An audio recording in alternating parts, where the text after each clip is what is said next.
All right, Nigerians traveling from Abuja to train stations in Kogi State are to enjoy 40% discount with the new agreement signed between the National Union of Road Transport Workers as well as the Presidential Initiative on Compressed Natural Gas. This initiative was unveiled during a Memorandum of Understanding, a signing ceremony with key stakeholders of the National Union of Road Transport Workers from Itakpe, Adavi and Ajaokuta train station units. Helen Osamide Akins reports. The federal government promised to put measures in place to reduce the effect of the removal of fare subsidy. The government targets to at least reduce transportation costs by the end of October by 50%. Today, this target is gradually being achieved as 100 free CNG kits are to be installed for members of the National Union of Road Transport who travels to Adavi, Ajaokuta and Itakpe train stations in Kogi State. The program director and chief executive officer of the PICNG announced at the signing ceremony with the NUTRW members that they need to pass on the benefits of this initiative to their passengers as failure will attract sanction. Is to enable reduction of fare from Abuja to Kogi State, especially the Itakpe, Adavi and Ajaokuta stations. These stations are important stations to convey people all the way from Kogi to Delta State through Edo State. That means by the work we are doing here today, reducing the fare from the level of about 12,000–13,000 naira to 7,000 and 8,000 naira, you can now get to Delta State and Edo State for less than 10,000, sometimes even 12,000 or 13,000 naira as far as transportation is concerned. That's a good thing. We are very sure that the effectiveness, if it materializes as they promised, we must comply to their decision. Because according to the agreement we signed with them, there's going to be a subsidized rate in transportation fare by the time the CNG kit is installed in our vehicles. The committee revealed that more stations are to be commissioned to ensure availability of compressed natural gas to meet the gradual growing demands. Equipment already on ground, they are installing as we speak across Nigeria. We also, this week, we signed up with Matrix Energy. They are doing 5 immediately. They were doing Oyo, they were doing Delta, they were doing Abuja, and they were doing Niger States.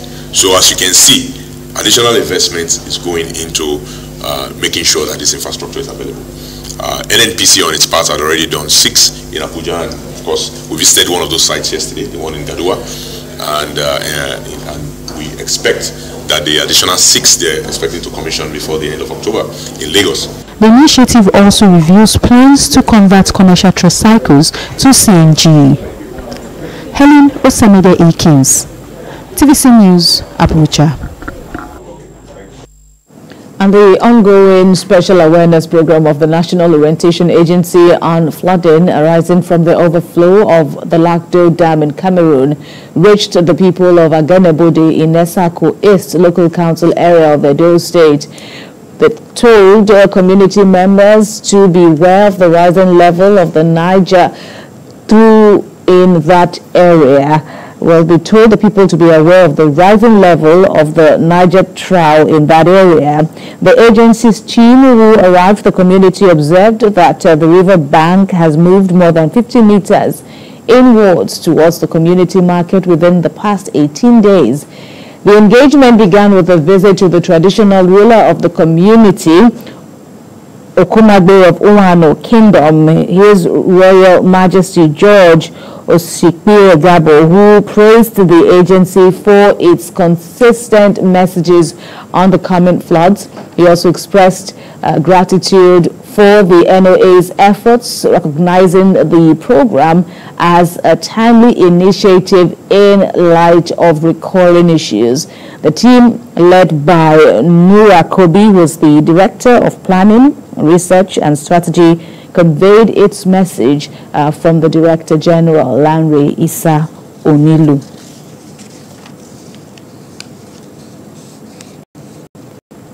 And back in Akwa Ibom State, a prayer summit has been held to honor the wife of the Akwa Ibom State Governor, Patience Umo Eno, at the banquet hall of the Government House in Uyo. We have details in this report.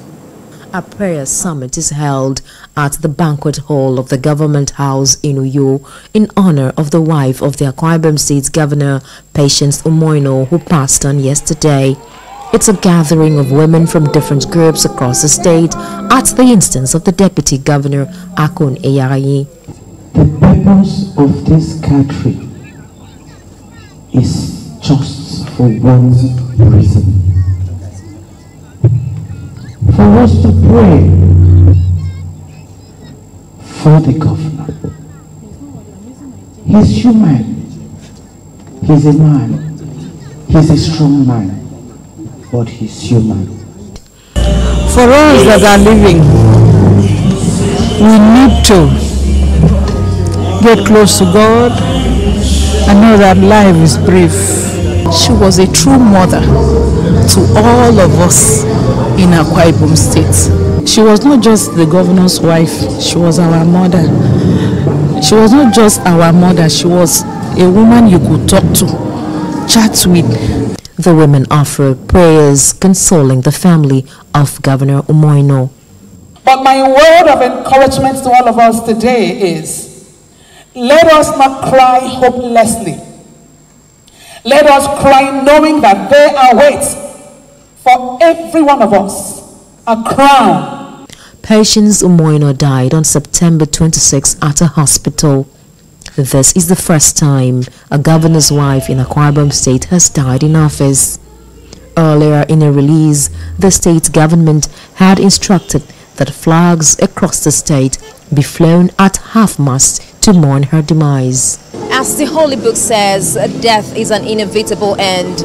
This prayer summit has come to an end where we had women come from different parts of the state, different groups, to come and offer a special prayer to the family of the deceased First Lady of Akwa Ibom State, Patience Umoino.